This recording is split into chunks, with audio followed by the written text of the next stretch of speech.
right, welcome back from AM News. I hope you had a blast getting all the right informations. And we're still watching Africa's Finest Breakfast Show. We're just looking forward to the exciting discussions we'll be having with our guest via Zoom, and those that will be coming live via Zoom. We'll be having Jerome Azuboko, who is a veteran journalist and a public affairs analyst, who will be joining us via Zoom on the top of the hour. And also we'll be having Blessed Mina, a public affairs analyst in Bayelsa, who will also be lending his voice as regards what's played out in Plateau State. And we'll also be having another guest coming all the way from Edo State, also be lending his voice. So what we do here, we get the finest minds, so you get very balanced and a very diverse analysis of all the big issues making the rounds. All right, I know, I perceive some sweet flavors coming out from the kitchen, and so it means Chimay Mountain has something cooking. Of course, up next, we all know it's taste and texture. So whatever you perceive, you have to view it on TV when taste and texture comes on. Let's keep it, just keep listening. And of course, it's Global Morning. Stay tuned.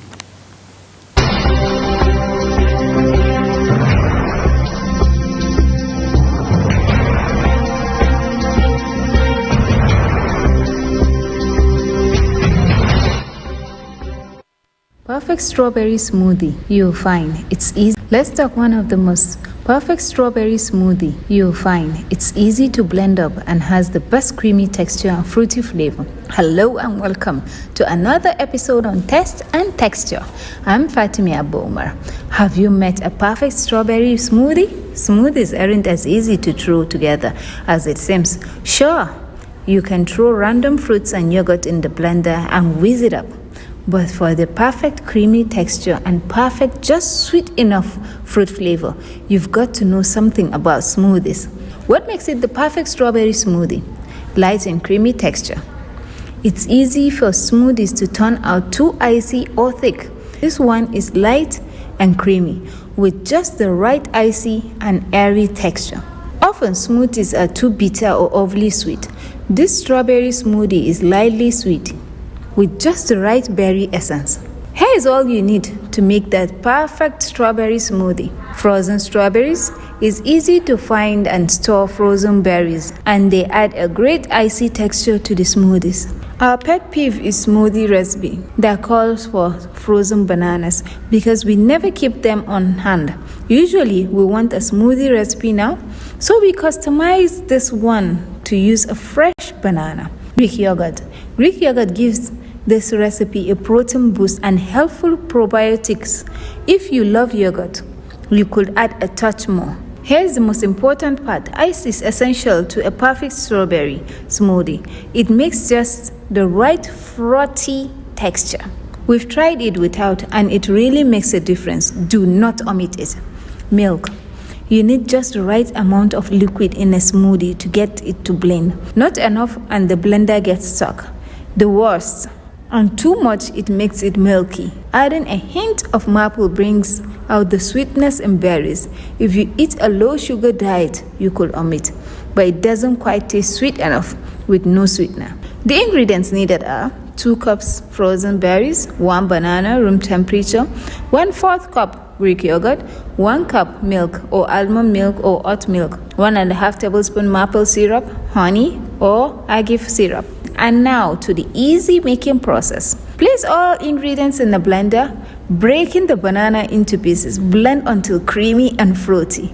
Garnish with a frozen strawberry and mint spring. Serve immediately or store in a covered jar in a refrigerator for 2 days. Let's take a good look at health benefits of strawberries. They are loaded with nutrients. Strawberries may just be little red gems, but don't let their size fool you. They've got big nutritional values. Strawberries are jam-packed with vitamin C, manganese, dietary fiber, potassium, folate, vitamin B6, and phosphorus. These pint-sized fruits have plenty of others like iron, calcium, zinc too. When it comes to antioxidants, these little red berries are tough to beat. Strawberries can help to prevent heart disease. Did you know that? Just 1 cup of strawberries contain about 164 milligrams of potassium. Potassium can also help reduce risk factors associated with stroke. Strawberries are loaded with vitamin C, which is necessary for healthy immune system function. Vitamin C also plays an important role in collagen production. When your body lacks vitamin C, it cannot make collagen or connective tissue adequately, so wounds take a long time to heal. Strawberries may reduce cancer risk. What's good for keeping your body healthy is also good for your brain. Recent studies have found out that high intake of vitamin C may reduce the risk of cognitive decline associated with aging. That's all for now. See you same time next time for another episode of Taste and Texture. Bye.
All right, we've got other things to share with you. Let's give you some bit of sports stories. The news on the sporting arena. Already we told you that the Super Eagles of Nigeria did win yesterday. They beat the White Dogs of Guinea-Bissau 1-0, and it means the Super Eagles have qualified alongside Equatorial Guinea in Group A of the African Cup of Nations. And so we're moving to the next round of the tournament. And let's join the King of Sport for more sporting stories.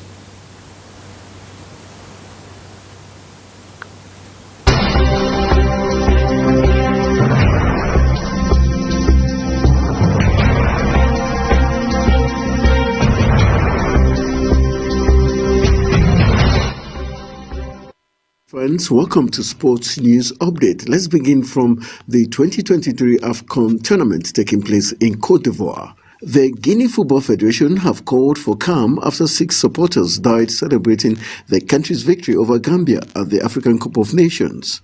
Agubu Kamara scored the only goal to give Guinea a narrow 1-0 victory on Friday, boosting their chances of making the knockout stage of the tournament. The victory led to fans in Guinea's capital Conakry taking to the streets to celebrate in cars and motorbikes. Agency France Presse reported that 3 people died when 2 vehicles collided at high speed, while others were injured in road accidents. Some fans were reported to have celebrated by perching on car bonnets in the capital city. Guinea Football Federation media manager Amadou Makaji told the BBC that 6 people have been confirmed to have died in the celebrations. The country's FA have appealed for fans to celebrate in a measured fashion to avoid further tragedy. And moving to Italy, AC Milan want to sign Newcastle striker Callum Wilson on a permanent deal this month. Mail Sport understands that the Serie A club are interested in taking the England star to Italy, and he would be open to talks. If an offer was accepted, Milan have seen a loan approach for Wilson from Atletico Madrid be rejected by Newcastle, who insist he will not be leaving St. James's Park in January. However, were Milan to present a permanent package at the right price, then there could yet be movement. Wilson, 31, has 18 months to run on his contract, and any sizable offer would leave Newcastle with a big decision to make. Eddie Howe would be determined to keep his number 9, who will return from a 4-week calf layoff this month. But after Chief Executive Darren Eagles admitted this month that every player has their price, it could be that Newcastle are faced or are forced to scramble for a replacement if Wilson were to go.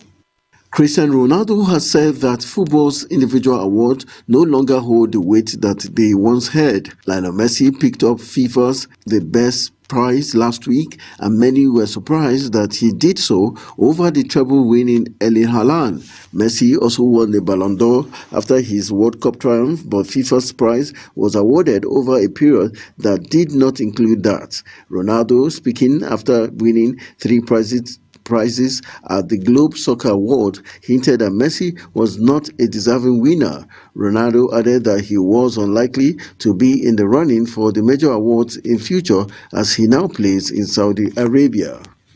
Football fans have mocked Harry Kane after Bayern Munich fell 7 points behind Bayer Leverkusen in the Bundesliga title race. Thomas Tuchel's side endured a dismal 1-0 home defeat to Werder Bremen on Sunday, leading to the German coach slamming his stars in public in a Jose Mourinho-like rant. However, the loss had wider ramifications, with Bayern now languishing behind Xavi Alonso's thriving Leverkusen outfit and in danger of missing out of the Bundesliga title for the first time since 2011-2012 season, having won it for 11 straight seasons. Their struggles have come despite Kane enjoying a stunning season, with the England captain netting 26 goals in all competitions and 22 times in the league. Kane's £100 million move to Germany in the summer came with the aim of winning trophies, as despite being one of the best strikers of his generation, the 30-year-old is yet to lift any silverware in his career. And talking tennis, Cam Norrie suffered an agonizing defeat at the Australian Open as he was beaten in 5-set tie-break by Alexander Zverev after the British star twice battled back in a brave display. Norrie, who had not managed to win a set in their 4 previous meetings, lost the first and third sets before fighting back, but it was Zverev who moved through to the quarterfinals after a 7-5, 3-6, 6-3, 4-6, 7-6 victory.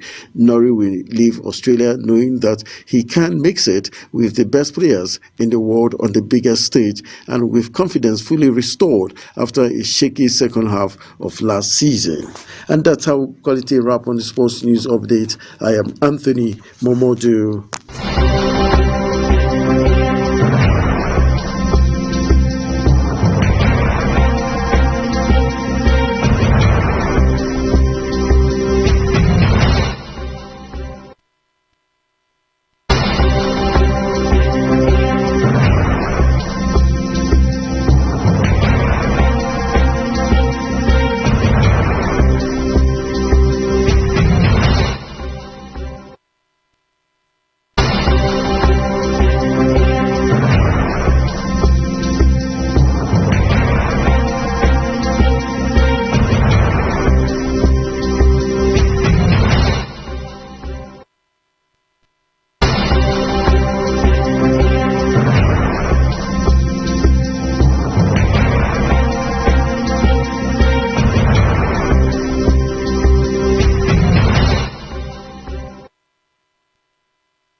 All right, welcome back from the break. You're still watching Global Morning on Global Television. It's that time when we look at the big stories making the rounds in the papers, and hopefully we'll be joined via Zoom by our guest in the person of Jeremy Azubuko, who is a veteran journalist and a public affairs commentator.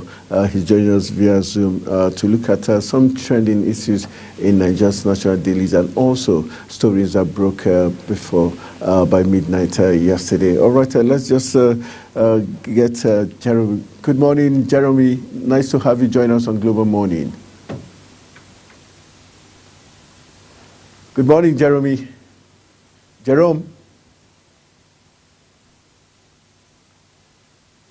Jerome, are you there? All right, hopefully our engineers will try to sort it out as we try to link up with Jerome Azubuko, who is a veteran journalist, to help us look at... Okay, good morning, Jerome. Good morning, Jerome. Nice to have you join us on Global Morning. Good morning, Mr. Tony. All right, let's just look at some stories that broke from last night till this morning as regards the state of the nation. Yesterday we had the Supreme Court say that the passage of the 2024 budget by Sim Fubara, the governor, executive governor of Rivers State, is illegal. For you, what does that connote in terms of the crisis that has been brewing in Rivers State? Well, as far as I'm concerned, it is confusion all over the place, being deliberately sowed by people that ought to know better. And it does look as if the judiciary appears to have entered the ring from the type of judgments that are flying from the courts in Port Harcourt and the courts in Abuja, and now this one.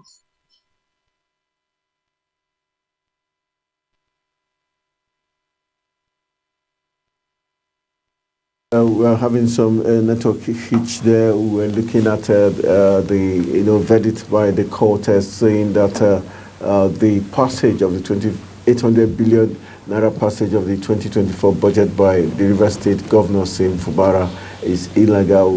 We're looking at what it should be the next course of action, especially knowing fully well that there was a faction. All right, Jerome, yes, you are trying to make your statement as regards the court's decision declaring the 800 billion naira passage of 2024 budget of River State as illegal. What should be the way forward for the governor of Fubara and the state? From the best of my knowledge, Fubara appears to be in a very tight corner, because one has to cast his mind back to why that budget had to come up in the first place. A budget that was passed by only 4 or 5 members of the House of Assembly. So, understandably, it would be said not to be the right thing to do. But then one has to ask again, what other option did he have as at the time he was getting those 5 people to pass the budget? Knowing that the rest of the other members of the House of Assembly, 26 or 27 of them, had already decamped to another party, in clear violation of the sections of the Constitution that says that when you leave the party that brings you to power and joins another party, you lose your seat. And now they came here and concocted something they said was an agreement or whatever they call it, and said that those same members are the people he has to rescind the budget for repassage.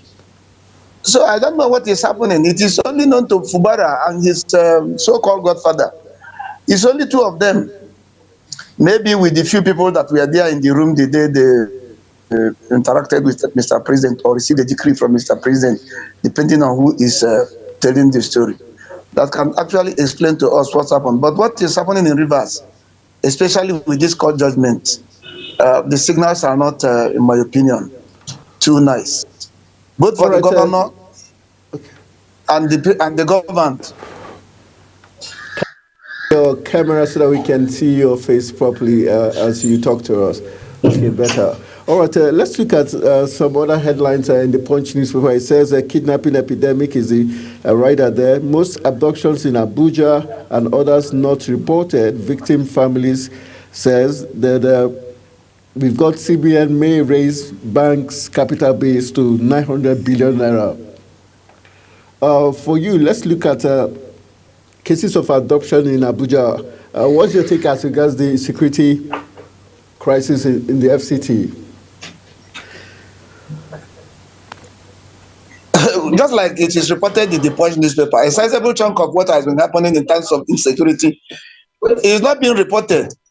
Like the last ones that happened early January that attracted the global attention is because at the beginning, I think one of the ex-ministers got involved in one way or the other, and that got the news spread. Buhari is not the only place that is insecure in the federal capital. All the suburbs, Kwale, Abaji, the rest of them, even the city center is not immune. And recently I heard, was it yesterday or the day before yesterday, the senator that represents FCT in the Senate, talking about information that we have earlier passed that we have not worked on either by security agencies or the authorities in Abuja here. So it is, whoever wrote that is correct. A sizable chunk of insecurity in Abuja, the abductions are not being reported. That is just the truth. And it is high time the person that has been appointed to superintendent over the affairs of Abuja puts on his thinking cap and concentrates on his job here, instead of trying to be an emperor colonizing two places, FCT and where he was once a governor, because things are getting out of hand. Now, if you look at the way the multinationals are moving as a result of the sickness of the economy, and then with this news too, that some embassies may be forced to start relocating most of the essential services back to Lagos, then you can now start appreciating how bad the situation is. And of course, you have to know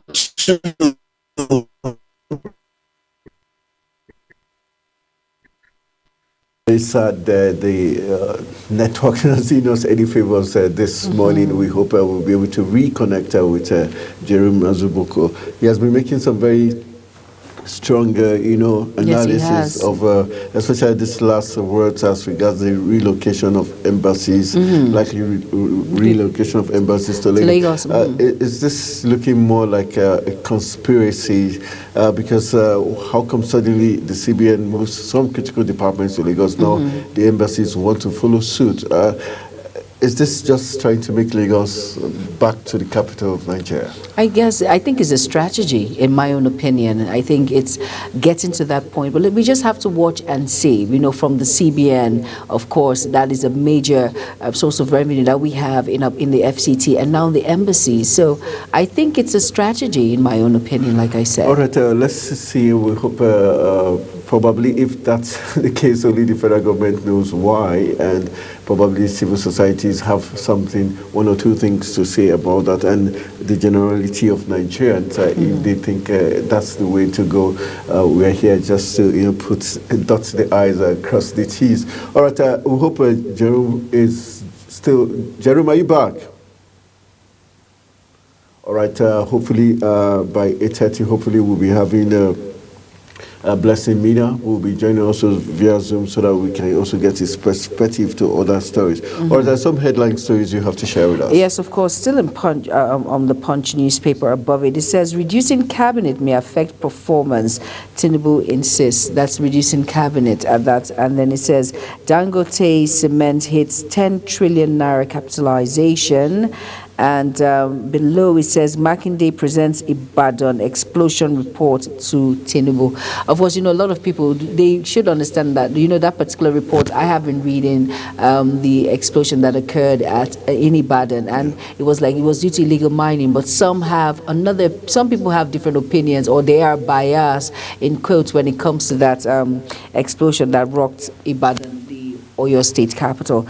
And he says 6,700 trader goods lost in Mandes, building fire. That's in Nima Akeredolu for burial, February 23rd, says family.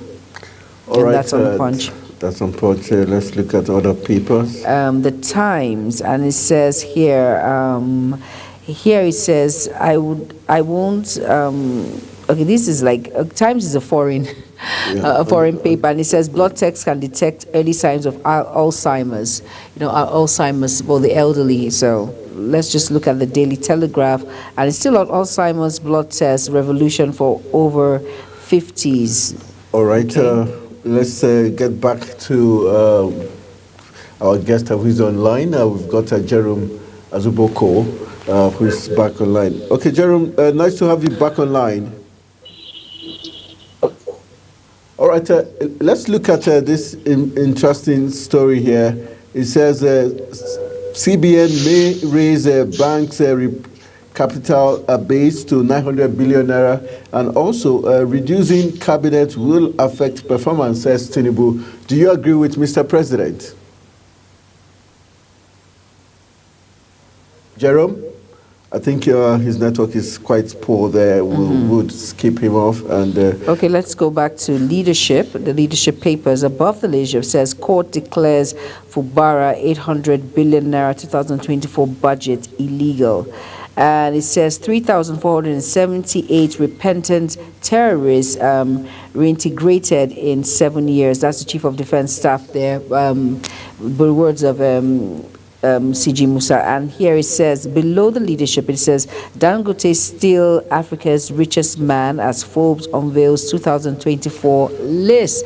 Dangote, remember what happened? You said there was someone else that came, the South African Rope. Yes. Johansson Rope, who beat him for just a week. Okay, but Forbes has a different opinion to that. It says still remains. Well, I think Forbes, their ranking is quite credible, and Yes. it's being followed. But to the ordinary Nigerian, of what use is he if his riches does not affect the lives of the lives? Yeah, but obviously it does in terms of the range of food products he has yes. in the market. But other things, if it's affordable, that's when it makes a bigger sense. Yes, So, it does. Congratulations to Africa's richest man. Nigeria Yes. always number one. No, Nigeria always number one. And it says below that, it says northern senators to engage Tinubu over relocation of office. That's the northern senators to engage Tinubu over relocation of office. And then, of course, the Supreme Court verdict, anxiety has sacked Plateau lawmakers, vow to resume. I think I'm a little bit worried with the fact that it's only the northern leaders or senators that are worried about the relocation of they try. It feels funny. What about the other regions of the country? If the other regions of the country are okay with it, then it means there's something sinister about the North wanting, being worried about it. Yes. So it makes for a very good debate, and let's see how that pans out. And You're not far-fetched when it says this could be, maybe it's a conspiracy when it comes to bring a technical, subtle way of returning Yes. all the critical infrastructure back to Lagos. Yes, basically, but let's just, fingers crossed, and let's just see how this plays out. And then still on the leadership papers, it says bandits in military uniform kidnapped 30 in Castilla. This insecurity in the country right now, it's raising a lot of alarm when it comes to Castilla, when it comes to Kaduna, Abuja, so many places. But the question is, how come in all of these kidnap incidences, you never hear the police or any security formation, try to have a duel with these people, or try to fight them back? Why do they always go scot-free? Is it a conspiracy somewhere? All right, I think we've got our producer tells us Jerome Azuboko is back online. Jerome, nice to have you back online for the third time. yeah. I hope the network is better now. All right, we have some trending, much better. Okay, we have some trending stories as regards the northern senators going to meet Tinubu as regards the relocation of some critical offices in the central bank to Lagos, and also you mentioned the fact that some embassies are also angling to move to Lagos.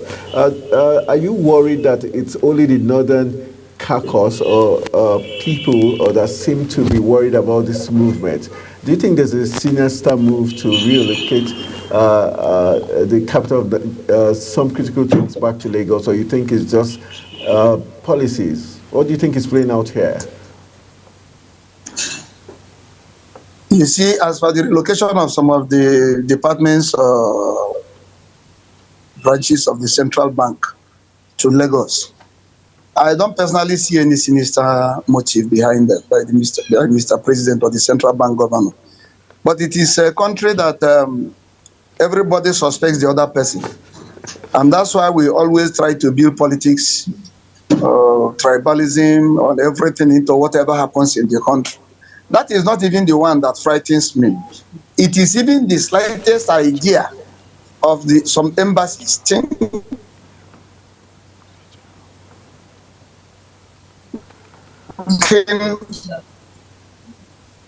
or hobnobbing with the idea of moving some of the essential services to Lagos. That is the one that frightens me. It's not about some branches or some departments of the CBI anywhere. Those ones are wishing that decongest the place for better service delivery. There is nothing wrong with that. Of course, the northern senators, or whatever may be the name they call themselves, should know better. But the one we should worry about is when the embassies start relocating out of Abuja as a result of insecurity. Then we have to know that all this junketing by our leaders from place to place, looking for so-called foreign investors, is a mere waste of our money. Because these are the people that actually feed their home governments with information as per the goings on in the country. They are it. So any person that is thinking that it is something to overlook, I'm afraid it shouldn't be. But as for the other ones, moving some departments of FCA or FAN to Lagos or to Anambra or to Kano, so long as it is within Nigeria and they are conducting their services or their whatever in synergy, there is nothing wrong with that. Though, of course, Mr. President has to know that the country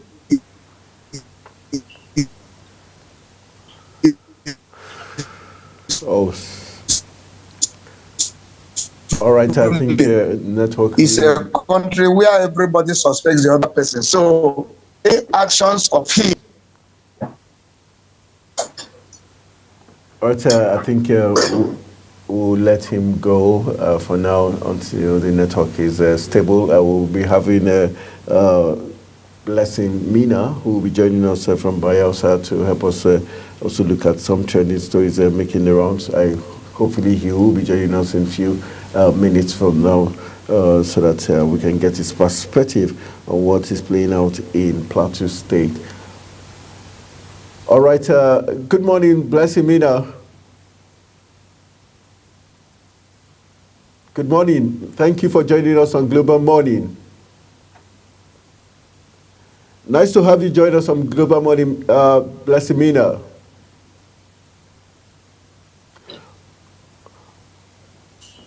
All right. Okay, good morning. Nice to have you join us on Global Morning.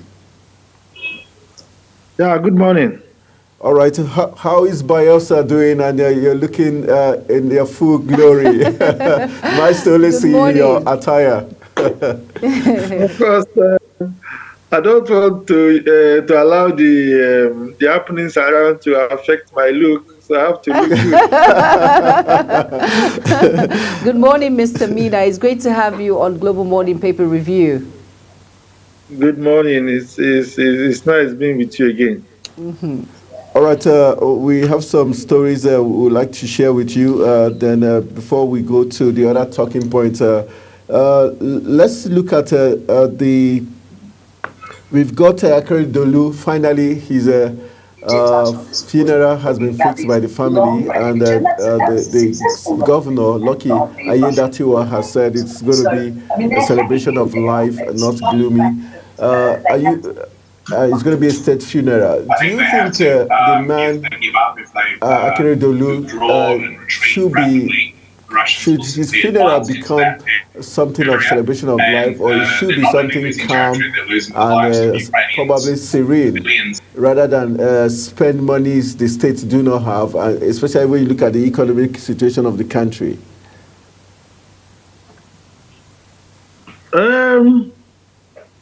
Let's not forget that he was a governor, and I've not looked at the laws of Ondo State, but there are laws concerning how things are handled in the state, particularly in this matter. Now you're talking about the burial governor. Okay, so we should look at what does the law say about the scope.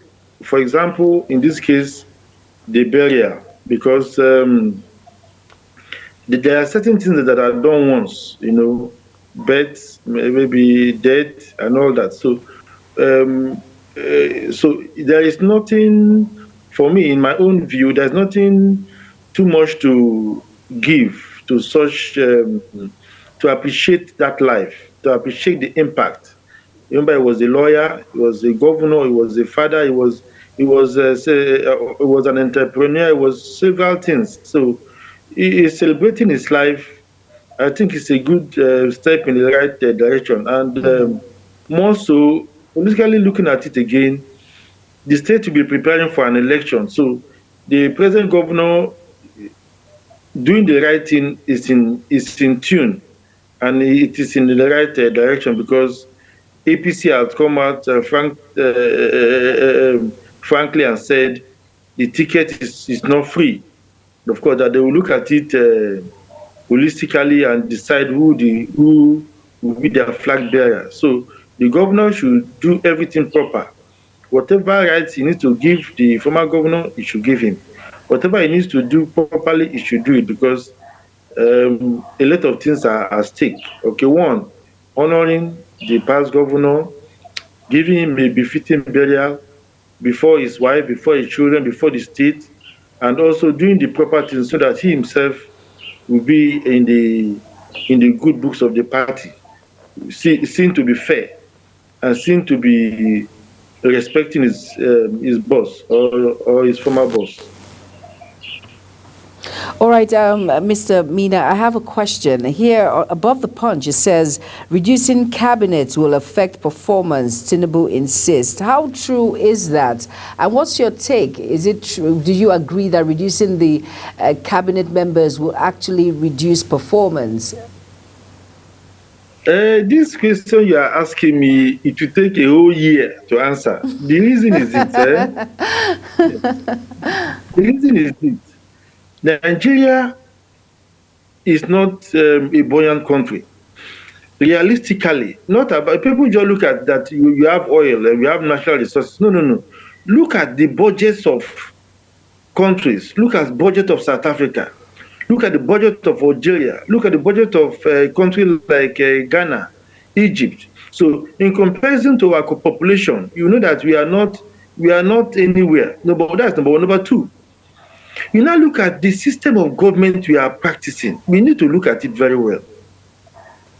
If you want to manage governance, you don't need to run a presidential system. Of course, you need to look at other system of government that is more cost effective. Like you look at the system whereby you have the prime minister. Mm-hmm. You understand? Whereby you save a lot of cost.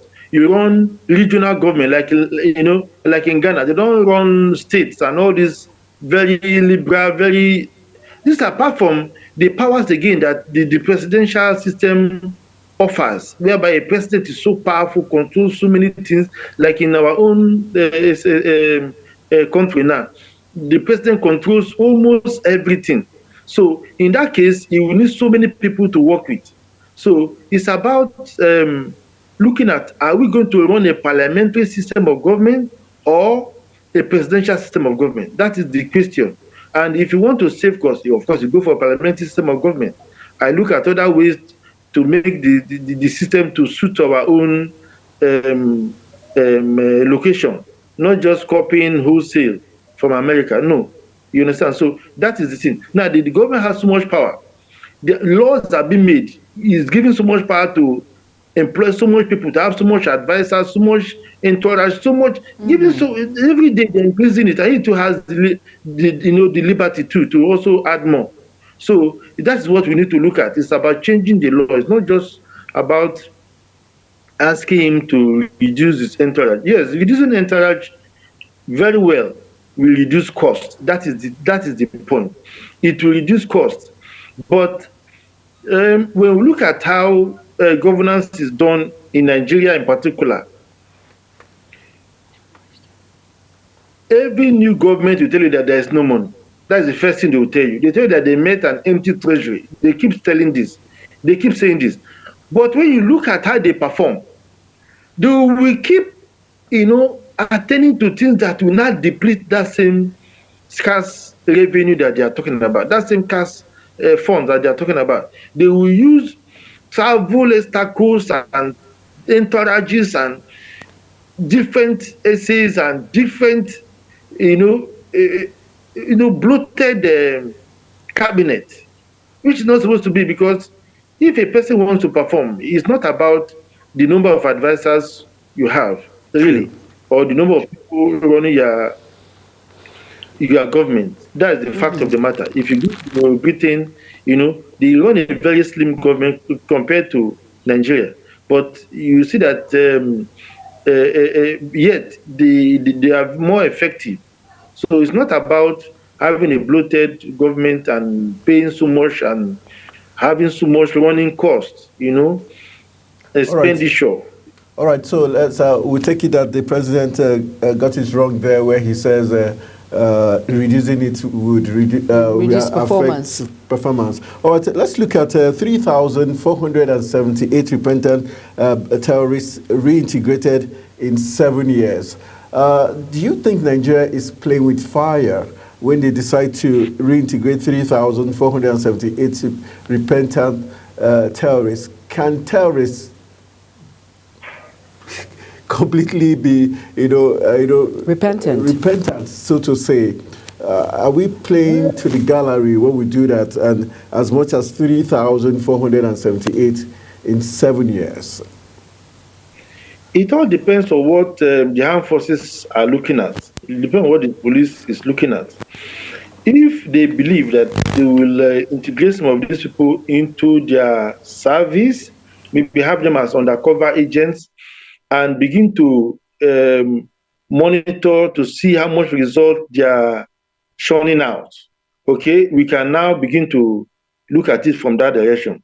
But if they say maybe they want to just unilaterally just add people to the population, and whereby these people that have killed people, they are terrorists, yes, they have killed people, they are maimed, they have destroyed, and they are no more in security radar. That is very, very dangerous. It's very dangerous because you cannot really put them to checks. Yes, you cannot really put them to check, because these are Islamic fundamentalists. They join their movement out of a certain indoctrination. So, except such a time comes whereby they are re-indoctrinated, you cannot really remove that terrorists from them. Yes, you can add them to the society, but it may backfire, because over the years, as we look at this system has been on, okay, it has been on. Okay, let me compare two things. If you compare between the Niger Delta integration, okay, and the terrorists in the North integration, you will bear me a testimony that in the Niger Delta have been more fruitful, in that attacks have almost died down. Almost. We don't hear of any sporadic attack, on pipelines in the deep seas or on land. You hardly hear it. It is news when you hear one. But if you compare to the one of the North, whereby they integrate these terrorists, and the attack is now non-stop. So I don't think from the result we have on ground that policy is really well thought out. I think it's an error. And pay some bills. We urge you to rejoin us in a matter of 2 minutes. Rejoin us so that we can continue the discourse on global morning. Stay with us.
All right, we're still looking at the papers. In case you're just joining us, it's Global Morning, Africa's Finance Breakfast Show, and Jermaine and I are still looking at the papers alongside our guest who is joining us via Zoom. We've got Blessing Media joining us all the way from Bayelsa, doing a great job, a yeoman's job, looking at the papers. And Issa Ali Shatta will be joining us also via Zoom from the Federal Capital Territory here, so that we all look at the papers. All right, we've got the Mina, are you there?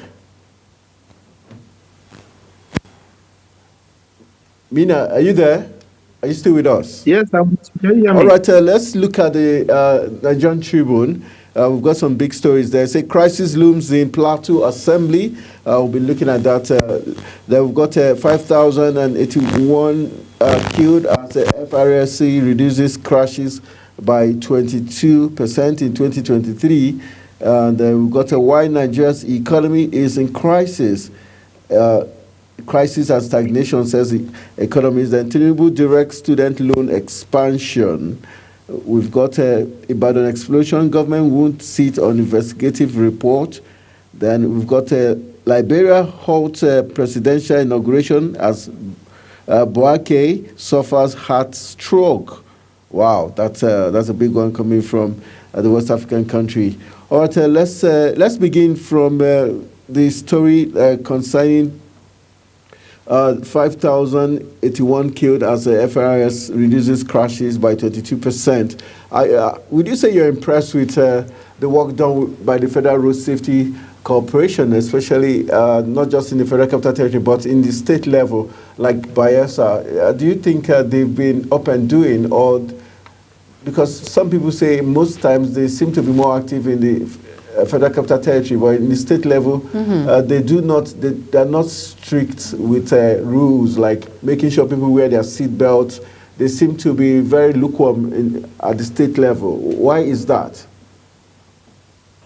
I think we should give them kudos because one life is very costly, and given the fact that they're able to reduce or they're able to have a statistics that is having reduction in death, I think it's a good one.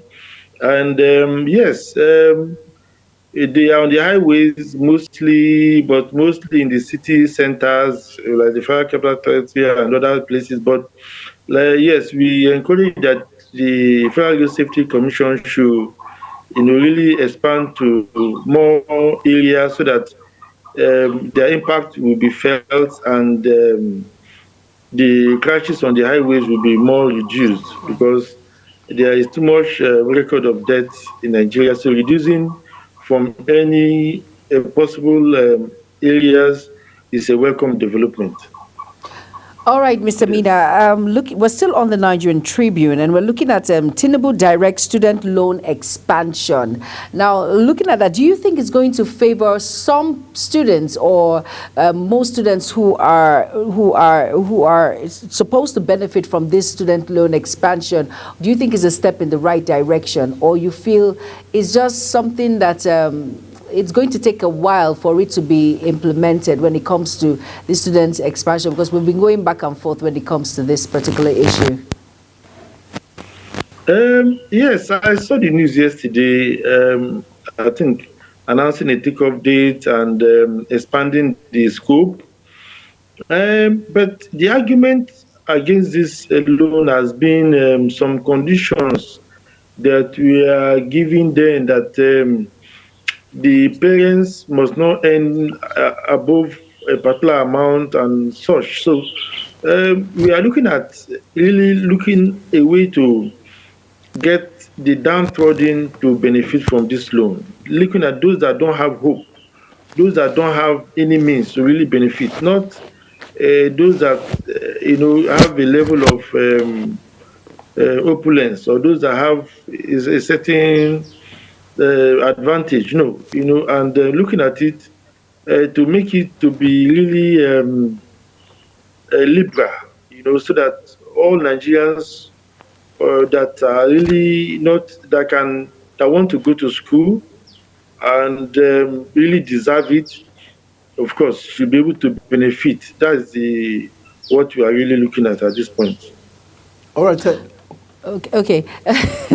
Now let's take a look at this Ibadan explosion. It says government won't sit on investigative report, says the minister. As Makinde submits report to Tinubu, victims will be compensated. Now looking at this explosion that happened in the city of Ibadan, what's your take on it? And do you think the investigations that will be ongoing will be concurrent with the situation that actually happened? Because we have various views that has to do with the explosion. Some are saying it has to do with illegal mining, and some are saying it's a bomb explosion. Different views, different. What's your take on this, and how concrete do you think this investigation that will go on and the investigative report that will be given to President Tinubu is actually accurate? For me, I think I want to wish the country the best. Let the investigation be done thoroughly, but if you look at it from the news perspective, you will agree with me that there seems to be a coordinated tragedy around. It's not. I don't think these things are just happening because, of course, we have been in this country and it has never been like this before. But now you see that there is this spotlight on different areas. It's week by week. And I don't think it's just a coincidence. But looking at it on the face value, it was said that there are some miners from Mali or illegal miners that stockpiled dynamite, and it blew and destroyed almost 60 houses and all that. So the government should really look deep into this and try to begin to track these tragedies and look for how or why these things are happening. It's either I think it was yesterday or 2 days ago, Mandela's in Lagos just went up in flames, So these things are just happening sporadically, 1 week to the other, 4 days interval. So I think the investigation should be very thorough and let us begin to know what's really happening, because it causes for a lot of concern and there's too much panic and apprehension. So that's why we call that this investigation should be thorough, and so that we begin to know what's really happening in our country. All right, now, Mr. Mina, let's go over to Plateau State. It says crisis. Anthony wants to ask a question. No. I was thinking you wanted to ask concerning this particular story concerning DHQ as 9 on top of the hour. We're going to Plateau specifically. Okay. The DHQ. You talked about this during off camera about the DHQ saying kinetic approach to fighting terrorism is no longer feasible. So you wanted to. Okay, so please throw more light when it comes to the non-kinetic... looking at the kinetic approach to fighting terrorism, the DHQ says it's no longer realistic. Do you agree with them?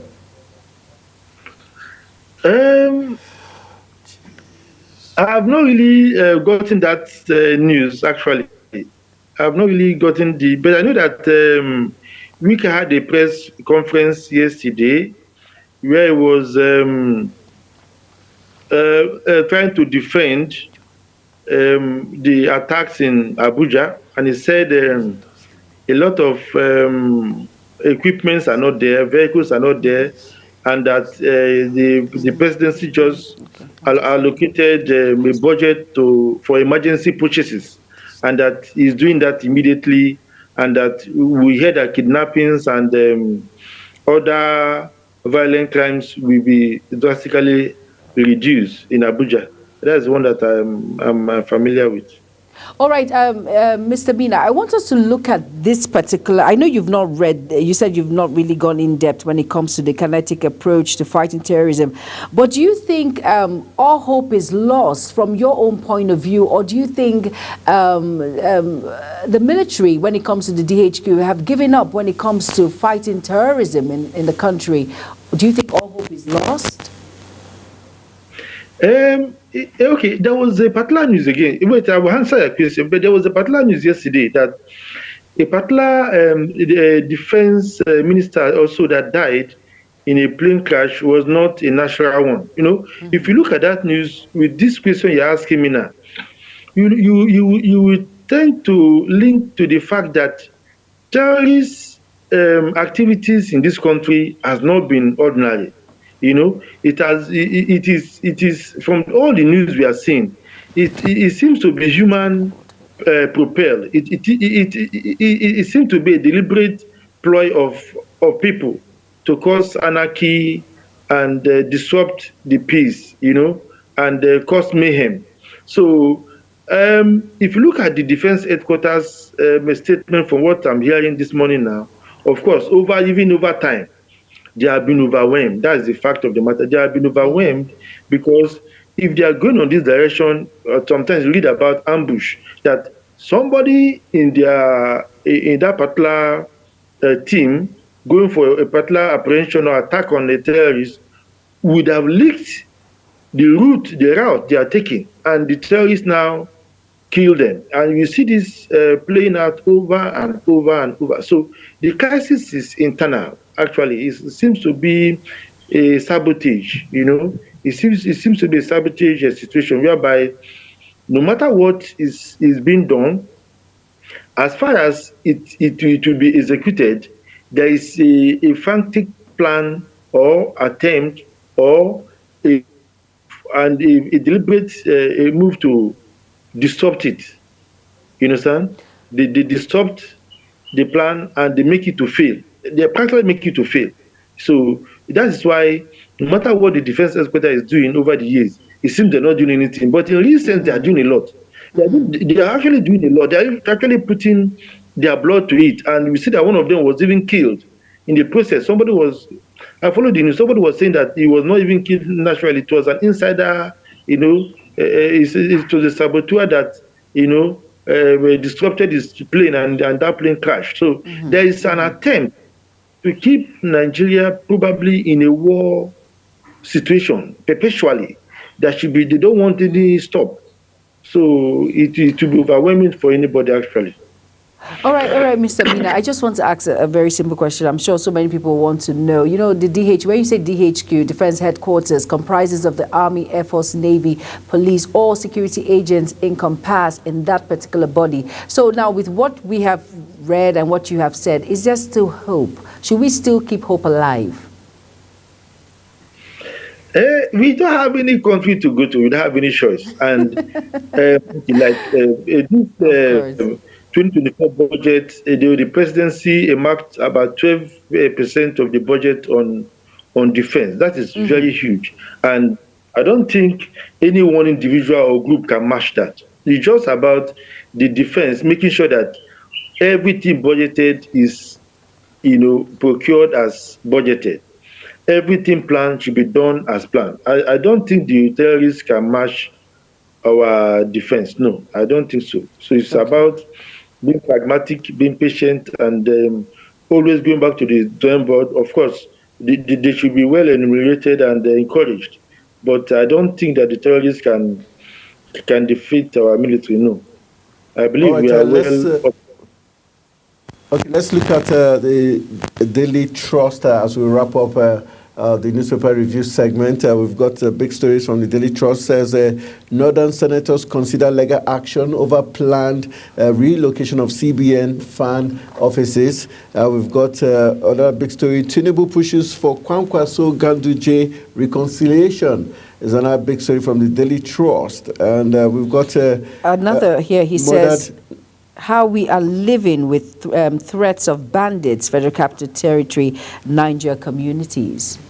That's another story. Those are some of the big stories on Daily Trust. Mina, let's get your take as regards Northern senators consider legal actions over planned relocation of CBN and fan offices. And also, Tinubu pushes for Kwankwaso and Ganduje reconciliation. Nigeria is a country of a lot of distrust. No matter what we play out openly in our minds, there's a lot of suspicion of each, whether the move is sincere and honest. We always doubt the moves. What I mean is this: that Nigeria capital was moved from Lagos to Abuja in the 80s by, I think, President Ibrahim Babangida then. You know, so over the years, every headquarters of federal parastatals moved to Abuja. You know, but you know that President Tinubu now is from the southwest, and the Lagos is the commercial hub of Nigeria and the activity in the country and even in the southwest. So, no matter how honest his decisions are, it will be taken with a pinch of salt, of course, because the Northerners will want to believe that they are losing, because though the presidency and even in the case of CBN, as CBN want to, you know, decongest and allow the headquarters to maybe handle minimal departments for efficiency and effectiveness. But nobody, the Northerners will not see that. So there's a lot of suspicion amongst the tribes, and when that tribe is there, the Northerners, the Easterners, the Westerners. So it's a long story, and it will keep being there.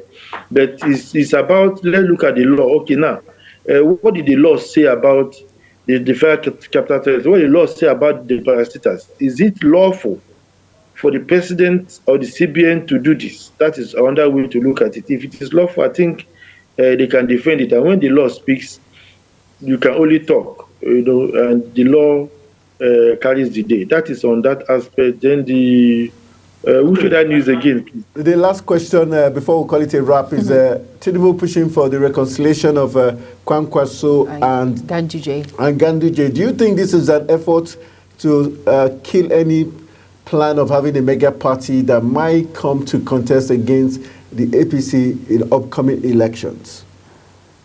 Yes, the fact is this, Tinubu is a politician. He has been in politics since 1992, so he knows his onions, and he knows that for him to be defeated in 2027, of course, he needs to start dismembering any gathering. Because there's news about the gathering of Obi and Atiku and Kwankwaso, which is a force, which their votes combined, I think, almost doubles his own vote at the last election, which, naturally speaking, and with the hardship of Nigerians are going through, there's no way Tinubu can survive 2027 if these three come together. So if I were in his shoes, I would try to dismember them.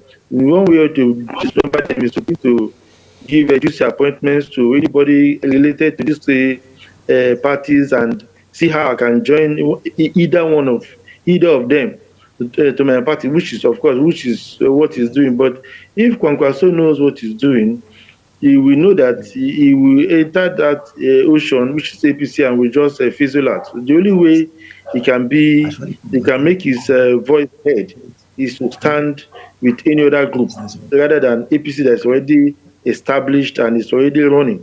So it's about politics. It's a game. So it's about allocation of resources. That's what politics is. So everybody's looking at this game from where they can benefit. So that's how politics is. And Tinubu is looking at it from his own point of view.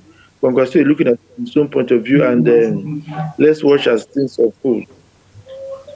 All right, I want to say thank you very much for joining us on Global Morning. Always a pleasure seeing you, especially representing the Niger Delta in style. And I hope you've had a lot of fish and bole. I know it's one of the finest food there. I served in Bayelsa, and it was fun there.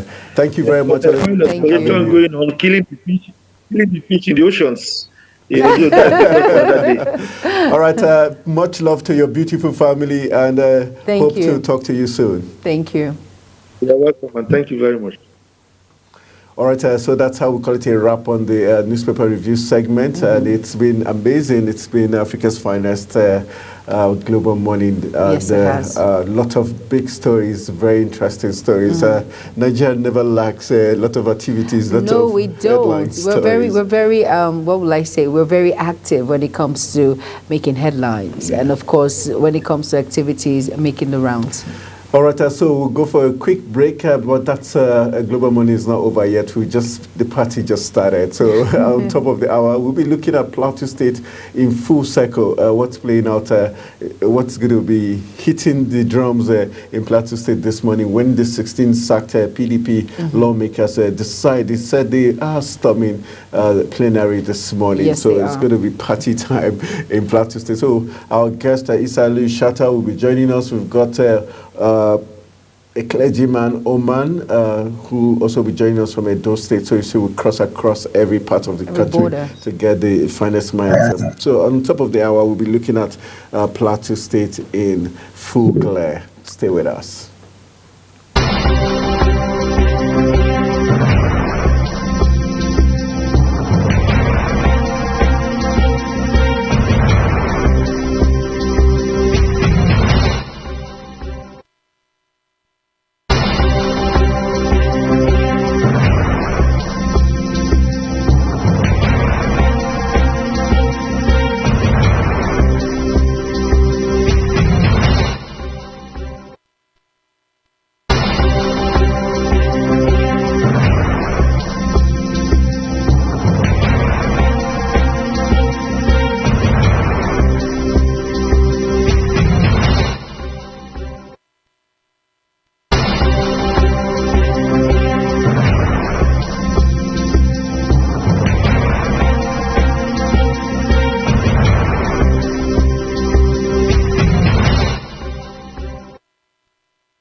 Welcome to Business Report on Global Morning. An early review of oil price on Monday has shown that Brent crude price was at $78.47 per barrel around 3 a.m. GMT.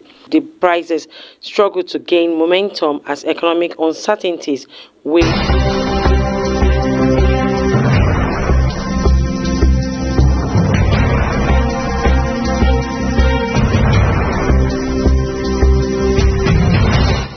on the outlook for global oil demand, countering geopolitical tension in the Middle East and a recent attack on Russia fuel export terminal. Brent crude edged down by 9% or 0.1%, settling at $78.47 a barrel as at 3 a.m. GMT, following a 54% decline on Friday. Meanwhile, the fourth-month U.S. West Texas Intermediate crude future for February delivery inched up by 11% to $73.5 a barrel, with the contract nearing its expiration on Monday. The more active March WTI contract stood at $73.21 a barrel, down by 4%. According to the reports in the Middle East, ongoing conflict, including the Gaza war and a U.S. strike on a Houthi missile in the Gulf of Aden, added to the geopolitical concern, particularly an alleged Ukraine drone attack at a significant Russia fuel export terminal. Oil prices exhibited minimal movement. Russian producer Novatek reported a suspension of some operation at the Baltic Sea terminal due to a fire. Experts suggested that the subdued market reopening reflected the current sentiment in the crude oil market. The Nigerian National Petroleum Company Limited announces its intention to utilize the $3.3 billion loan obtained from the African Export-Import Bank to meet its operational need and pay upfront tax and royalties accruable to Nigeria. This was revealed in a document titled Frequently Asked Questions Project Gazelle, which was released by the Chief Communication Officer Olufemi Shuneye. According to the NNPCL, the loan will also be used to stabilize the foreign exchange market by increasing the foreign reserve. It explained that forward contracts such as these provide a more immediate solution to FX liquidity needs of the federal government. It says this project provides immediate USD financing for NNPCL operational needs, including paying its tax and royalty obligations to Nigeria upfront, adding that by using the upfront funding, Nigeria can maintain the stability of its currency, the naira, and increase its foreign exchange reserve. Furthermore, the NNPCL explained that it had adopted a benchmark oil price of $65 per barrel for repaying the loan, stating that it used that figure to insulate the repayment plan from the unexpected oil price in the international oil market. The project Gazelle uses a conservative crude price of $65 per barrel to calculate the allocated crude to be produced and sold in the future. This provides a safety margin for price fluctuation in the future. However, it explained that higher oil prices means faster payment for the loan and vice versa. Also, the oil giant noted that it had earmarked 90,000 barrels of crude oil for the payment process to ensure sufficient cash flow. Kike Lomo Okeri, Global Television News.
All right, welcome back from that quick break. It's still Global Morning, and we're doing the business of making your morning truly exciting, and that's what we intend to do. All right, this moment, we all been waiting for the last lap of a Global Morning, where we have some other salient issues for discuss, and we promised we'll be looking at what's playing out in Plateau State, where the 16 previously sacked lawmakers, due to the verdict of the Court of Appeal, saying that this morning they will be resuming plenary, and have given warnings, 10 warning to other lawmakers who were brought in via the earlier verdict of the Court of Appeal to stay clear. So the Supreme Court verdict, the Plateau State 16 PDP lawmakers have vowed to get into plenary today. All right, our guest, who we've got two guests. We've got Don Haruna Omohon, who is an apostle of Christ and also a politician and a businessman. Will be joining us via Zoom from Edo State. Then we've got Issa Aliyu Shatta, who is an economist and a public affairs analyst, joining us right here from the Federal Capital Territory via Zoom. All right, Issa Aliyu Shatta, nice to have you join us on Global Morning. Yeah, always a pleasure to be with you. All right, let's look at Plateau State. Is in the news again. The 16th previously sacked PDP lawmakers who were sacked due to the verdict of the Court of Appeal have said, because of what the Supreme Court, the verdict of the Supreme Court that reaffirmed the Governor Caleb Mutfwang's administration, that has given them the right to get back to the House of Assembly, and they have vowed that come today during plenary they will be sitting in order to resume their duties. For you, do you think this is going to spell probably some bit of crisis or clash today at the House of Assembly in Jos? Well, you can liken what is happening in Jos with River State, right? So it's not far-fetched. Most especially when you have people whom like to cross carpet, or if you have people who just want to fly, their interest based on a platform that they feel will make them win an election, and at the end of the day, they go back, trying to sit on the fence rather than facing the mandate that they are on square on. So it's a bit funny because they were not really or pretty sure that the governor was going to come out victorious at the Supreme Court. So now that for me, I feel they are livered, right? But again, that is the character of politicians. Politicians are like chameleon. They have different colors.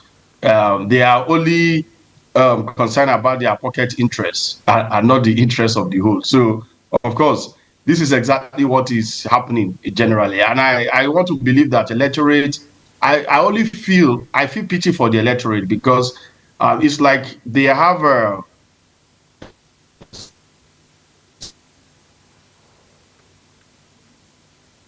All right. Okay, Lee Shatter, I think there's a freeze there due to network issues.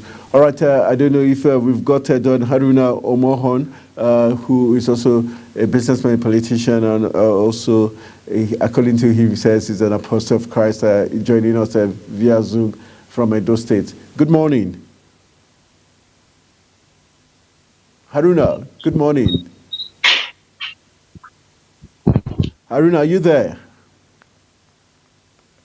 Yeah, good morning, I'm here. Okay, Don Haruna, nice to know you're there. All right, let's look at what's playing out in Plateau State, where the previously sacked 16 PDP lawmakers have vowed to resume plenary today against all odds, counting on the verdict of the Supreme Court. What's your take on what's playing out? What's your expectation? Do you think there's going to be a clash of interest today, or what do you see playing out?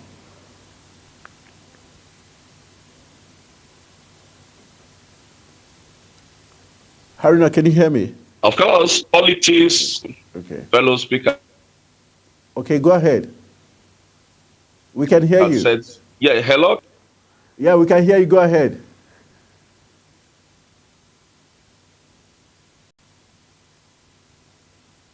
Haruna, go ahead. We can hear you. All right, we're just having some TT problems. Hopefully, it's going to be sorted out. Issa Lee Shatta, I don't know if you're there. Yeah, I'm here. All right, let's look at what do you think will be the governor's stand at this point in time? You were talking about the electorate. Do you think this is going to change the mindset of electorate or make them know these politicians better and probably make a different choice in the future? Well, it's been stated over and over again during the electioneering process and the campaign process, right? When they tell these electorates that don't accept money, fuel money, and mortgage your future for the next 4 years, right? While some don't accept those funds, while some genuinely go and elect their preferred candidates, people still don't trust the process of the electioneering process, right? Okay. But for me, I feel that it's a work in progress. APC was holding Plateau State, PDP collected it, right?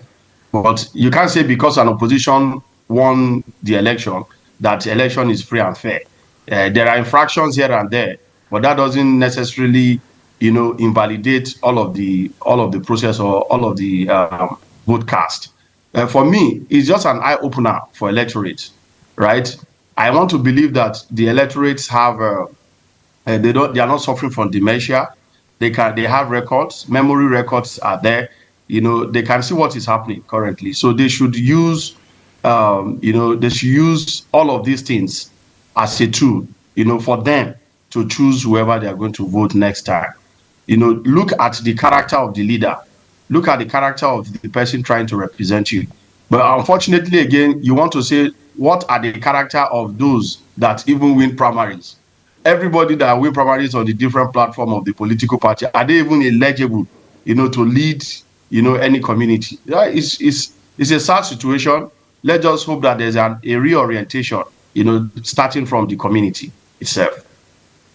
All right, for the governor himself, do you think he's going to get the full backing of the members of the 16 PDP lawmakers now? Would this make them completely loyal to him? And do you think there's likely to be factions? Because while this process was ongoing, there were some factions or some persons who had reservations as regards the success of the governor.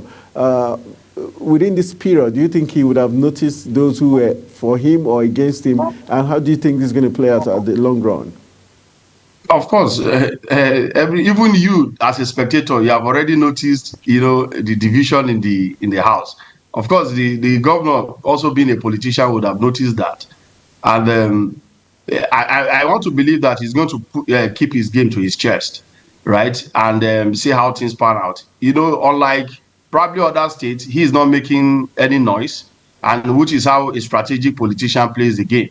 So let's see how the pendulum swings as the years rolls by. But I'm pretty sure that those members, even they themselves, know that they are sitting on a keg of gunpowder. Okay, let's assume for the other members who the 16 PDP law members have described as court appeal members, do you think they have any moral justification to want to insist on this PDP members not sitting? Do you likely see any resistance there? And also for the party, the PDP party, is this going to embolden them in Plateau State ahead of upcoming elections? Yeah, this might affect, right? But like I said earlier in my opening glee, to say politicians are like chameleon. They say the enemy is better than the friend that that you don't know, right? So now you know your enemies. Try to use them to your advantage. And now that they have appeared as supposedly as an opposition or lily-livered that they are, it is time for you to use them to your advantage. For me, if I were in the shoes of the governor, it is time for me to bring everybody together, and tell them that let's work for a common good. But like I said, I will put my game plan to my chest. I know how to eliminate. When I say eliminate, not killing now. I know how to remove those whom I know might not be loyal to me. I know how to deal with them going forward. But first, you need to hold your house together. Make sure that your house is together first. Allow them to settle in. As soon as they settle in, you know how to begin to take them out one after the other. And that will also play out in the principal office that they get in the National Assembly. So, but you need some people who are loyal to you. But at the same time, you might also not want to vilify them. You can bring them closer and use them for the next election, because they want to show you now that they are loyal to you 100%. So I would rather you even use these guys than use those that are there that are demonstrating loyalty. That is my own personal opinions anyway. Okay, for the two parties now, the APC and the PDP in Plateau State, how tight is the running for 2027 going to be like? Well, we just passed 2023. The electioneering process has not commenced. Let them sit down and do the work that the electorate have, elected them to do first. Let people witness peace again in Plateau State. Let us move away from propagandist, government. Let us sit down now and begin for people to begin to see the true gains of democracy. Because when there is insecurity, you cannot really measure the KPIs of these politicians, right? And before you know it, time is rolling by. So the next time they come to campaign again, they'll tell you that they will ensure that there is security. So you begin to ask yourself, is stabilizing security or stabilizing the society of insecurity, is that the gains of democracy? And before you know, you cannot hold them accountable for a good healthcare delivery system, good road network, a stable electricity, a mechanized or a modernized agricultural sector, you cannot hold them accountable for how much they've collected in tax. What have they done with those monies? The allocation that come from federal government, what have they utilized those funds for? You cannot hold them accountable for all of these, key deliverables. And you are living in fear, perpetual fear. So for you, your own concern is just security. And for me, I feel it can be used both ways. You can say oppositions are using it to distract your government. The government too, person in government too can use it to distract the people for them not to know exactly how to follow them on asking for those key deliverables as regards key performance indicators in every governance. So, but 2027 electionary process, I know, will begin from late 2025. You begin to see some, posters, coming up, and 2026 will have the full activities, of the electionary process. But first, let us see how, like I said, let us wait and see how the pendulum swings at the end of the day. All right, we've got Nalong Daniel, who benefited from the Court of Appeal's earlier judgment, saying that they have not been informed by the court as regards the fact that the 16 PDP lawmakers should resume office. Do you see that as a sign of what is to come? Because we've got Ishaku Maren, who is who spoke on behalf, or who is leading the 16 PDP lawmakers, warning the APC lawmakers not to come close to the House of Assembly. Do you think we might see some violent clash between these two groups of people? And if that's the case, do you think the state government should have made a statement up till now, knowing fully well that these two factions are geared up for whatever comes their way? Like I said, this is not what Plateau needs at this point in time. As far as I'm concerned, Plateau is still they are still bereaved, right? And what we need right now is an atmosphere of peace in Plateau, or on the Plateau. What we need now is for the governor to demonstrate true reflection of a leader, not to manage the situation, but to demonstrate good leadership by, bringing all the warring parties together and ensuring that there is a smooth flow of legislative activities in the state. It will not be too, pleasing to hear that we are having divisions, in Plateau State internally, when they've just suffered a lot of internal crises that has taken a lot of lives. So let us pray that we don't actually get to that point where we begin to see violent clashes, because that can also be, hijacked by, non-state actors who want to ensure that there's a perpetual unrest on the Plateau. So for me, I feel that it will be very, very nice for the governor to step in now and ensure that peace thrives, not to wait until he's also been summoned to the villa, to now come and sign some peace pact. Let's not let it get to that point. All right, still looking at the Plateau, just this morning, the story broke as regards President Tinubu wanting the APC chairman, Abdullahi Ganduje, to reconcile with Kwankwaso. And also, are you also worried that the ex-white governor of the state, Simon Lalong, has not made any comment as regards what's played out in his state? And being a APC chieftain, do you think he's going to lie low, watch the PDP take over his state the way it's going? Yeah, literally there's nothing he can do now, because the Supreme Court has already passed their judgment, and electorates are happy because they feel their duly elected governor, has returned.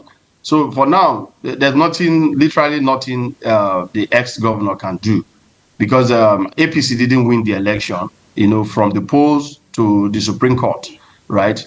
Yes, forget all the razzmatazz of the appeal court and the Court of Appeal and the tribunal, right, that sat on the Plateau. So for me, for now, the governor has literally got nothing to say. All he needs to do is just to wait till 2027 probably and re-strategize with the APC members internally and see how they can present, if it is the previous candidate or another candidate that can better, defeat the candidate of the PDP. But I see that as it's very dicey. I don't see that happening because of all of the things that have happened on the plateau. I still see the current governor, coming back, most especially if he is able to demonstrate good leadership and the people of the plateau are able to also see the dividends of democracy. You want to ask the question, what did the previous governor, what did he do in the office? What are his gains? What are his wins? What achievement did he make while he was in the office, right? And because these are all of the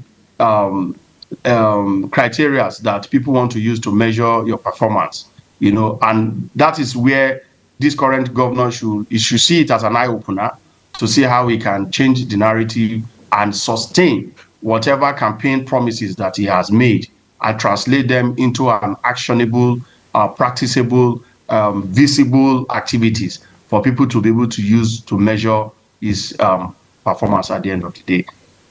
All right, I threw the question as regards the APC now, still looking at how they've technically lost plateau for now, but we're looking at the president now, focusing on the APC now, saying he wants the APC chairman, Kwankwaso, to reconcile. Do you think he has an eye for trying to destabilize the plan to have a mega party, a coalition of forces between Kwankwaso, Peter Obi, and Atiku? Is that what he's trying to do by trying to, create that truce between Kwankwaso and Ganduje?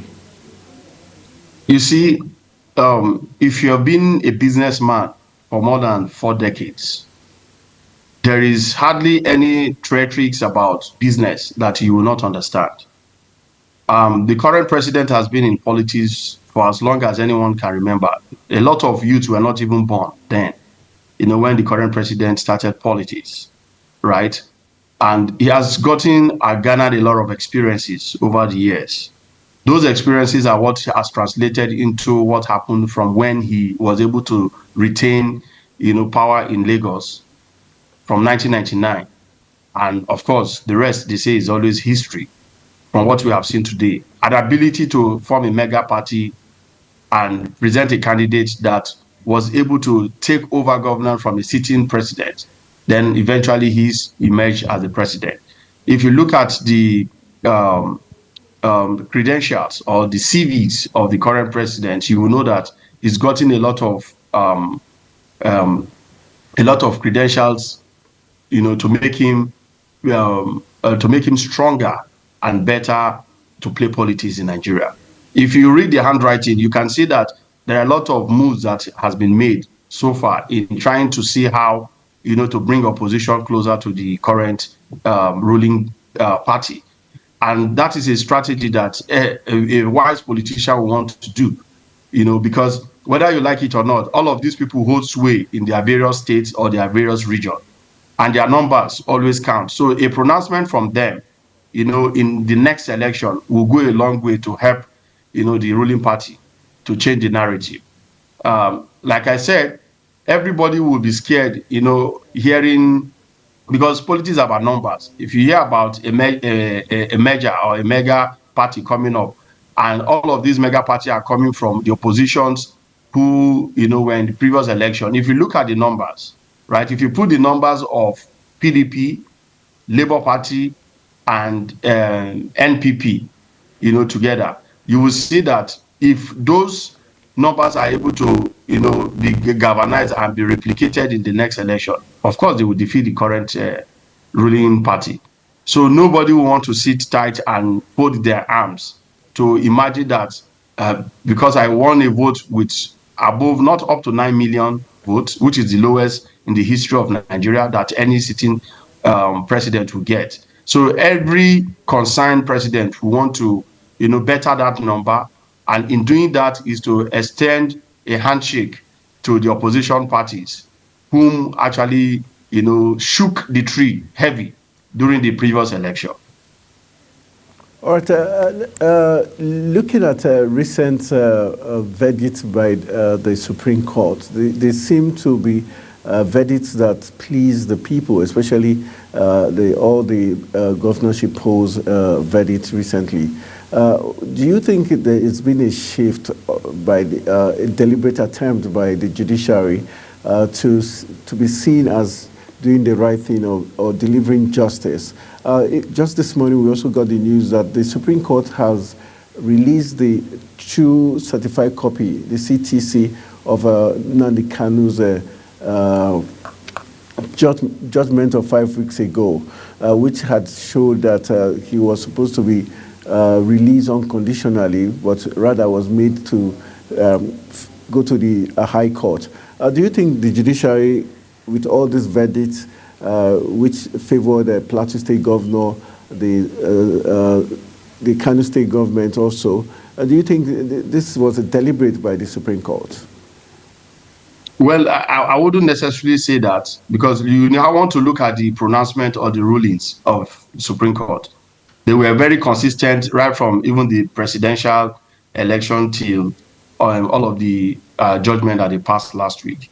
They were very consistent in the approach and it was very logical. Forget about the legal jargons that might be attached to those pronouncements. But the truth is, they follow the technicality of what the oppositions, or rather what the defendants presented, and they looked at both cases. They had both sides, and they were able to come up with a resolution to say that on the basis of XY, they feel that the current governors, have duly won the elections. And I think it's very sad that we have to come to this point that even after the general election, everybody still needs to go this length, to justify why they won the election, right? And that is because of our electionary processes, because we had lesser case in the previous administration than what we have. This is one of the worst in the history of Nigeria in terms of the cases that we have had at Supreme Court, right? So I feel that if we can get the process right, people will begin to, develop more confidence in the process, as opposed to us going to Supreme Court to get the final verdict when people have already, chosen their candidate, and you go to Supreme Court, and that's why you see that some governors are referred to as Supreme Court governors, right? So, and I don't think that should be a trend that we all want to follow in a democratic setting.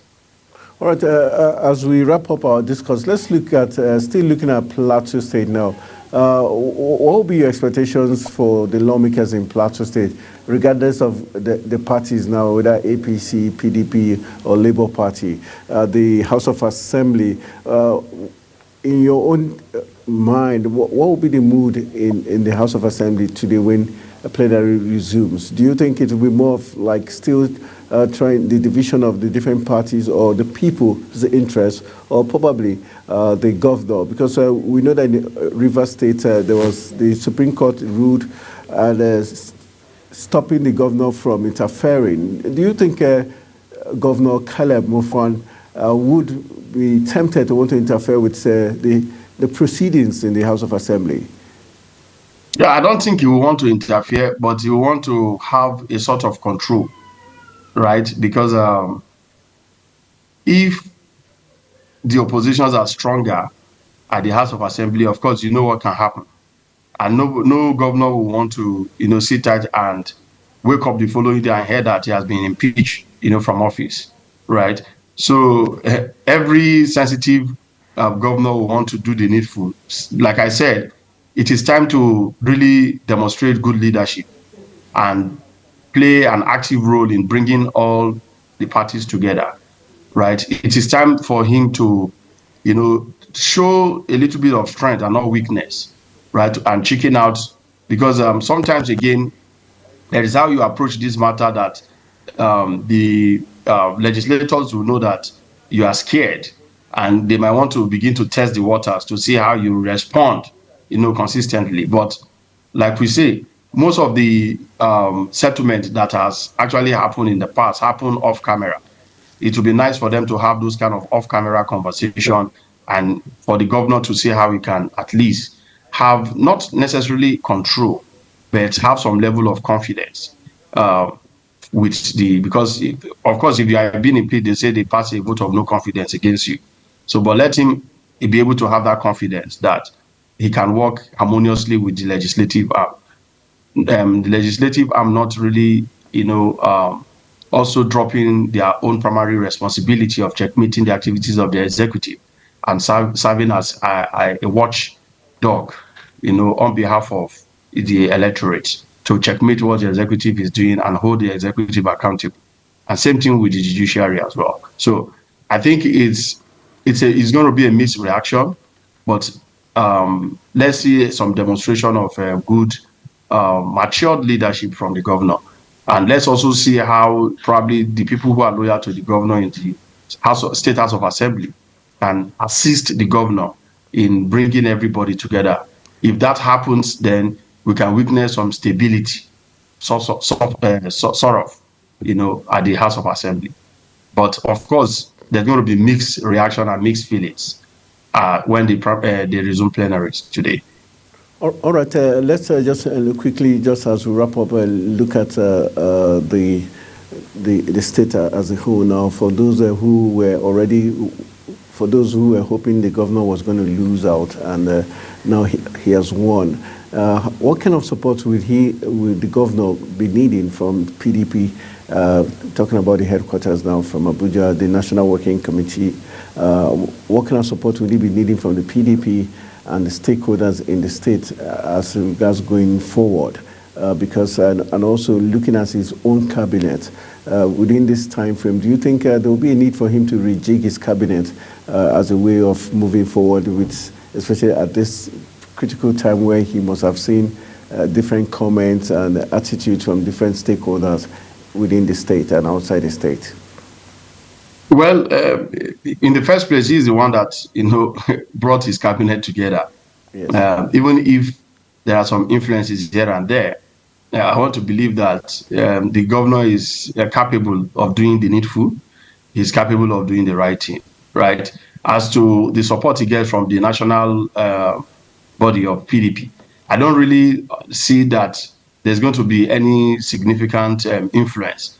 Because if you even look at how the PDP, are responding to certain things, you don't feel that strong, that strong presence of an opposition party any longer, at PDP, and that's because a house that is divided, cannot hold sway any longer. So there's a lot of division even at the national level, which they need to quickly address, because that can snowball and metamorphosize into something they might not be able to handle in any coming election.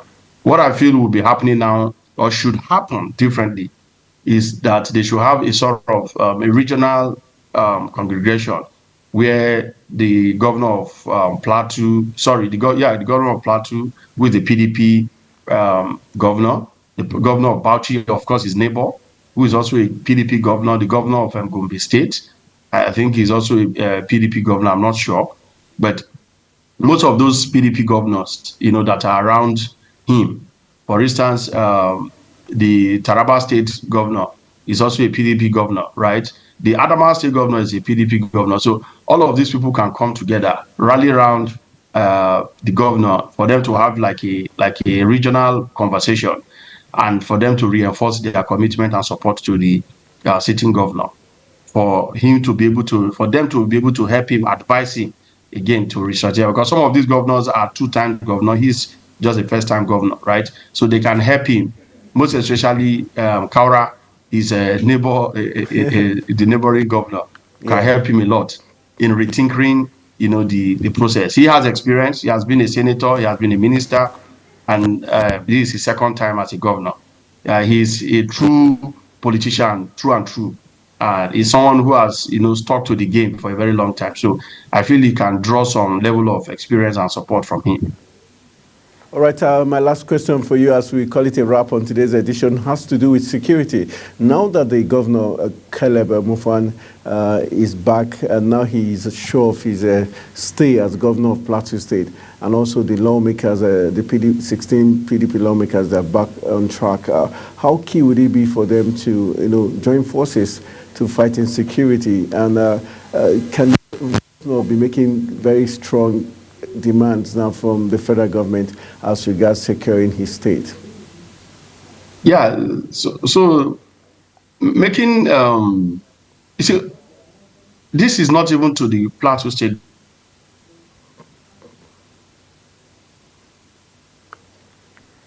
All right, it's to all the state governors in Nigeria. Yeah, we can hear you. It's about all the governors. Yeah, it's about all the governors in Nigeria. So when we talk about the state of security, the number one chief security officer of the state is the governor. And I'm pretty sure you are aware that there's this security vote that goes to all of these state governors every month. So you ask yourself, what do they do with those funds?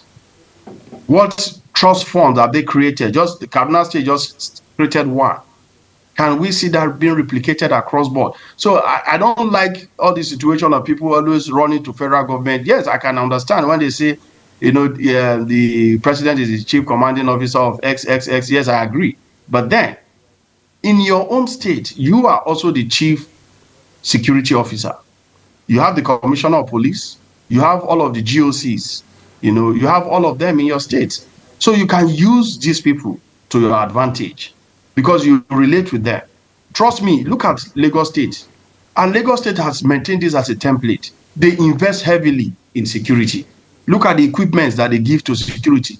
Whatever you give in is what you get. So you don't expect to play a lip services to security and you expect a good result.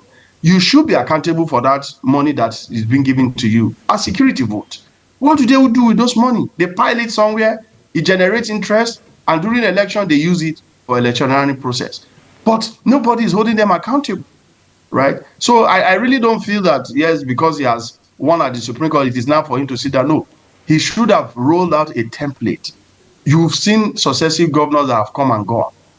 The same thing has been happening over and over again. There has been some dimensioning the situation. There's been some intelligence reports, intelligence gathering. I've listened to the governors spoken severally on some TV stations. He understands truly the true problem that is happening in Plateau. So if you have identified a problem, you can solve that problem. And in solving the problem is not just, investing heavily in security. Are you creating an enviable environment where your youths are duly engaged? We need to ask ourselves those fundamental questions. How are you encouraging entrepreneurs to grow in your state? How are you encouraging agricultural activities? The agricultural presence in Plateau State, the gift of God or the gift of nature that is present in Plateau State, everybody that has been to Plateau State will tell you categorically that if a proper investment is done in the fruit chain, the value chain of Plateau, there's a lot that can come out from the Plateau, and even the mineral resources that is deposited on the Plateau. So all of these things are, and you can, if you don't create an enabling environment, you can never attract investors to come in. Tell me the last time or any time that Plateau State has hosted an economic forum. Ask yourself the fundamental question, and you have the good brains. You have best brains in Plateau. But I've never seen any governor in Plateau that had come up with a blueprint to organize an economic forum and draw out a blueprint. Nobody is asking all of these questions. So until these things begin to happen, you will continue to see all of these blame games happen, always running to the center to look for succor. But I feel that the people of the Plateau should hold their governor accountable for the issue of insecurity. All right, thank you very much, Issa Ali Shattle. It's a pleasure talking to you, helping us look at Plateau State and what we should be expecting. Congratulations once more to Caleb Mutfwang, the Executive Governor of Plateau State. And I can also tell you for free that Plateau State indeed is a very beautiful state. All the beauties of nature you find there. Thank you very much, and enjoy the rest of your day. I hope we'll be having lunch very soon. You too. Thank you very much. All right. Okay. That's how we call it a wrap on the final leg of our discourse on global morning. It's now time for us to say our goodbyes, and Queen is always there to say goodbye with the king, because that's what she does best. All right, nice putting you on the spot once more. Yeah, I've always put me on the spot, but of course it has been an interesting morning with back-to-back activities, like we mentioned on the global Non-stop. morning. Non-stop, back-to-back, from talking about Nyesom Wike to the lawmakers in You Plateau. have a thing for Nyesom Wike. What do you mean I have a thing? It's a question. Do you have a thing? No, I don't. All right, that's just pulling her legs. Yes, of course. Of course, you know he is breakfast the ready. Breakfast is ready and it's done, so we have to. Done like eating already. Oh, I'm angry. I'm living here. All right, it's been fun being with you, sharing our morning with you. It's always a pleasure being part of your life. Yes, it has. And, Yes, it knowing has. you're out there makes us truly happy. Always remember to join us tomorrow. Of course, another, of course, we and Queen will be here on the breakfast. Another Queen. Yes, global morning tomorrow. So you have to sit back and join them at about 7 o'clock till this time by 10 o'clock. Of course, lots of interesting activities that will be ongoing back to back on the global morning. All right, Anthony, Momadou. So. Yeah, good morning, and congratulations to our darling Super Eagles for making us happy last night, beating the Wild Dogs of. A narrow win, though. I think they a should win do is more. a win. Even a half a goal is important. We won, thank God. but I hope the next match will have like a 3-0 draw. They should score more goals. It has just been 1-1. Please, what happened to 2, 3, 4? Okay, Super Eagles, you hear her, so you make it 4-0 the next match. Yes, win. please make it 4-0. All right, so that's how we call it a wrap on today's edition. Thank you for being part of our lives. Have an amazing day ahead. Remember, it's Global Morning on Global Television. I am Jumai Manson, and my co-host that doesn't know maths. Yeah, Anthony Momodu. This is the finest African breakfast show you ever find. Thank you very much. Good morning. Have a good day.